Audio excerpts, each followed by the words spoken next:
Hello viewers, greetings from doctor Suresh Jain. आज के हमारे वीडियो का टॉपिक है steps to stop bed wetting in children. बच्चों का बिस्तर पर पेशाब करना कैसे रोकें।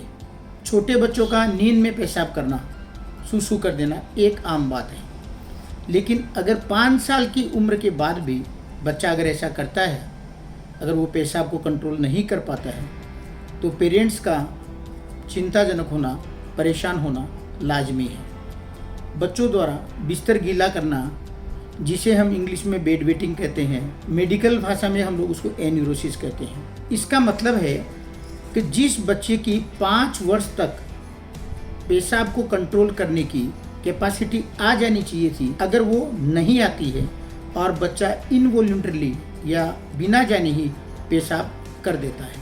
5 साल से जो छोटे बच्चे हैं उनका बिस्तर गीला करना या पेंट में सूसू कर देना एक आम बात है, कॉमन बात है, क्योंकि उनका ब्लेडर अर्थात उनका जो मूत्राशय होता है वह साइज में छोटा होता है, उसकी कैपेसिटी कम होती है और उसका जो न्यूरल कंट्रोल होता है वो भी पूरा नहीं आता है।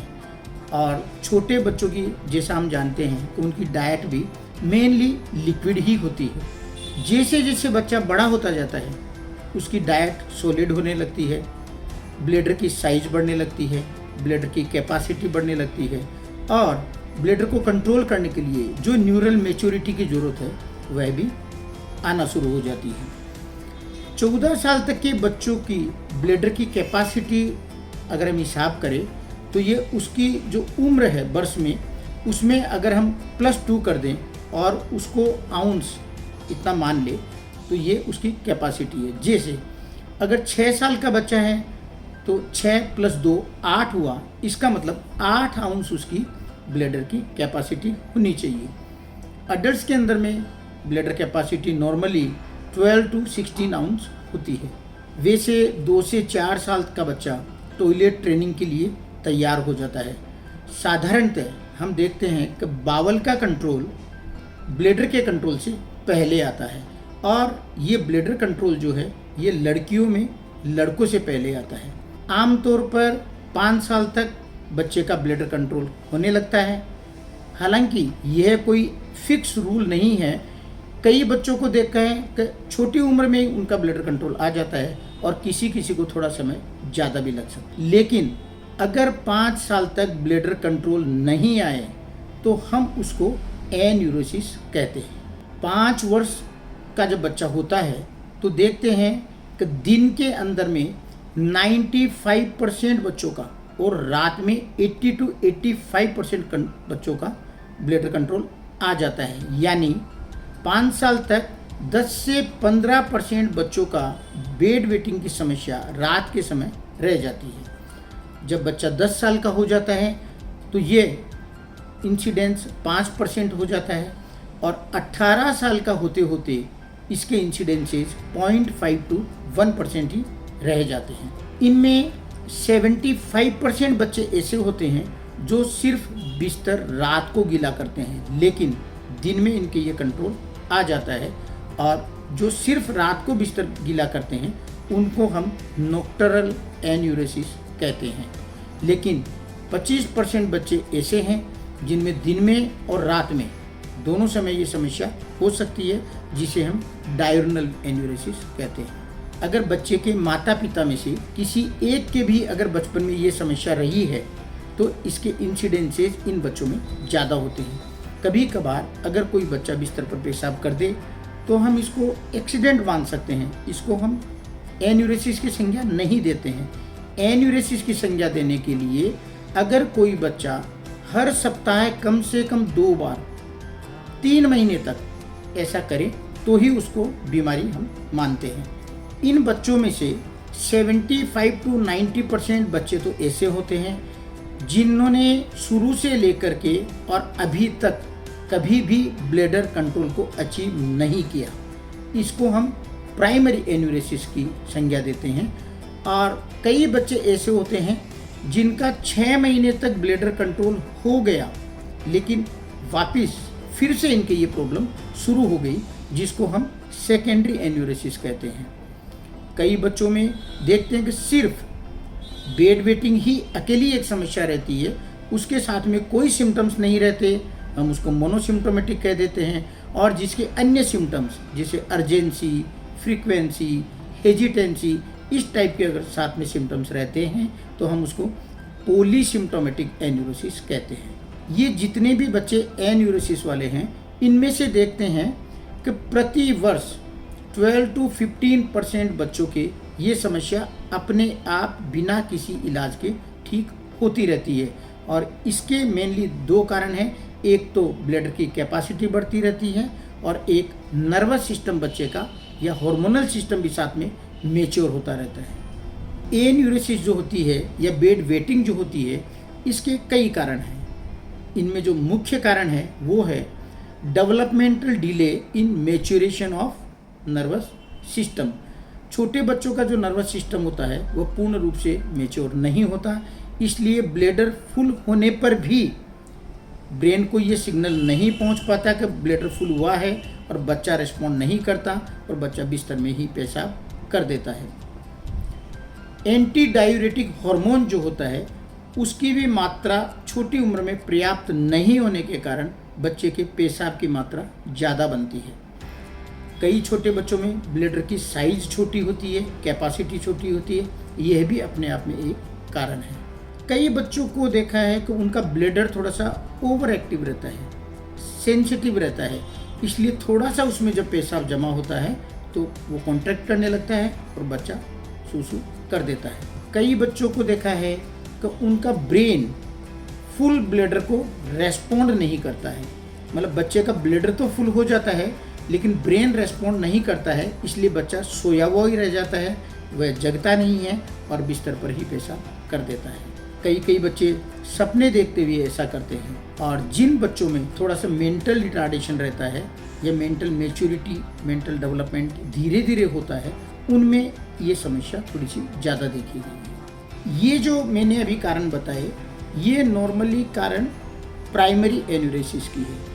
और सेकेंडरी एन्यूरोसिस के एक्स्ट्रा कुछ कारण भी हो सकते हैं, जैसे अगर किसी बीमारीवश पेशाब ज़्यादा बन रहा है, जैसे शुगर की बीमारी जिसको हम डायबिटीज़ मेलाइटस कहते हैं, या डायबिटीज़ इंसिपिडस बोल के एक बीमारी है, या जिसको क्रोनिक किडनी डिजीज है।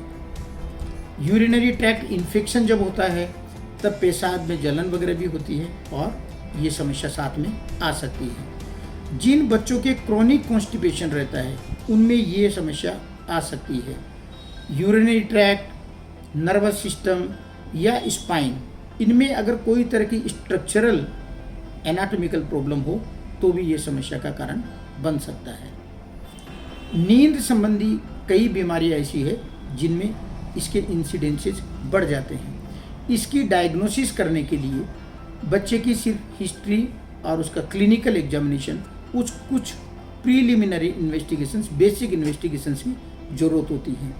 किसी केस में ही स्पेशलाइज्ड इन्वेस्टिगेशन की ज़रूरत होती है। जहाँ तक इस बीमारी के ट्रीटमेंट का सवाल है, बच्चे को व पेरेंट्स को दोनों को एश्योरेंस की ज़रूरत है कि अधिकतर केसेस में ये सेल्फ लिमिटेड कंडीशन है और जैसा जैसे बच्चा बड़ा होता है वैसे वैसे ये बीमारी ठीक होती जाती है।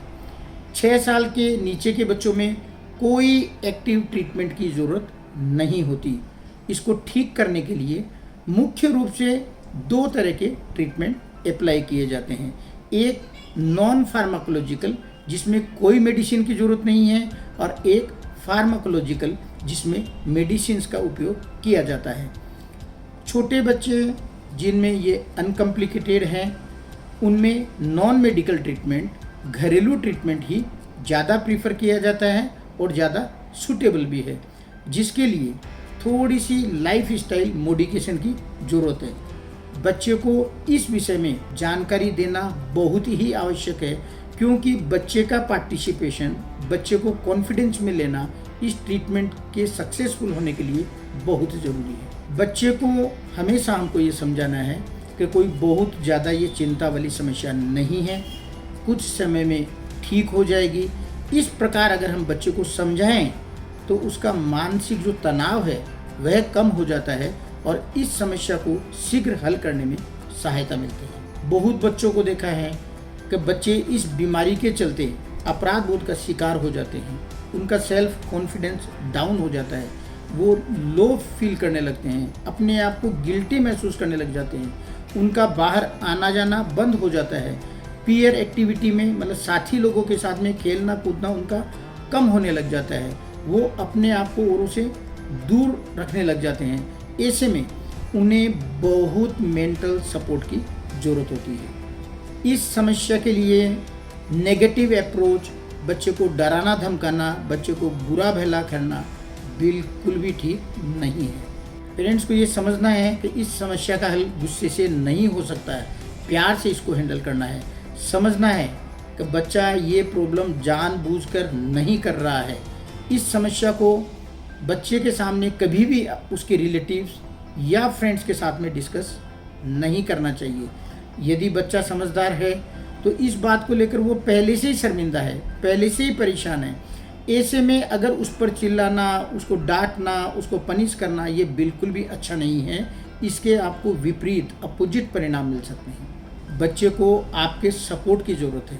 अब तो साइंस ने ऐसा मान लिया है कि जिन बच्चों को इमोशनली या फिजिकली अब्यूज़ किया जाता है उनके ये बीमारी ज़्यादा होती है, वो इस बीमारी के शिकार ज़्यादा होते हैं।